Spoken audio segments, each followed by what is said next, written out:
August 15, 1947లో ఇండియాకి freedom వస్తే, బెంగాల్‌లో మాత్రం మే 4, 2026 రోజు అసలైన ఫ్రీడమ్ వచ్చింది. వెస్ట్ బెంగాల్ ఎలక్షన్ రిజల్ట్స్‌లో టీఎంసీ ఓడిపోయి బీజేపీ 207 సీట్స్ గెలిచింది.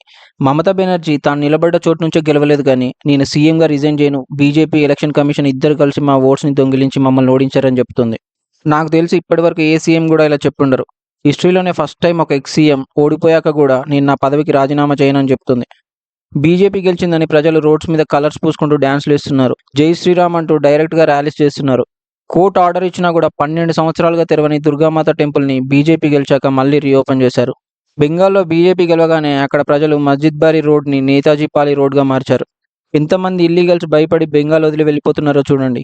బెంగాల్‌లో బీజేపీ గెలిస్తే బంగ్లాదేశ్‌కి క్రైసిస్ వస్తుందని బంగ్లాదేశ్ ఎంపీయే డైరెక్ట్‌గా చెప్తున్నాడంటే మమతా బెనర్జీ బెంగాల్‌ని ఎలా చేసిందో మీరే అర్థం చేసుకోండి. కలితా మజీ 2500కి డొమెస్టిక్ వర్కర్‌గా పనిచేసే ఈమె బీజేపీ తరపున బెంగాల్‌లో టీఎంసీ క్యాండిడేట్ పైన 12,000 ఓట్ల మెజారిటీతో గెలిచింది. మౌమిత వాళ్ళ అమ్మ రత్నా దేబ్‌నాథ్ నా కూతుర్ని అన్యాయంగా రేప్ చేసి చంపేశారు. నా కూతురికి న్యాయం చేయమని అడిగితే 10 లక్షలు ఇస్తున్నాం. అంతకన్నా ఇంకేం చేస్తాం. ఆడవాళ్ళు 12 గంటల తర్వాత రోడ్స్ పైన తిరగడం మీ తప్పు. దానికి మేమేం చేస్తామని చెప్పిన ఈ మమతా బెనర్జీ ఇంకా మేము గెలిచాము, నేను రాజీనామా చేయనని చెప్తుంది. ఇప్పుడు అదే రత్నా దేబ్‌నాథ్ బీజేపీ ఎమ్మెల్యేగా 10,000 ఓట్ల మెజారిటీతో గెలిచింది.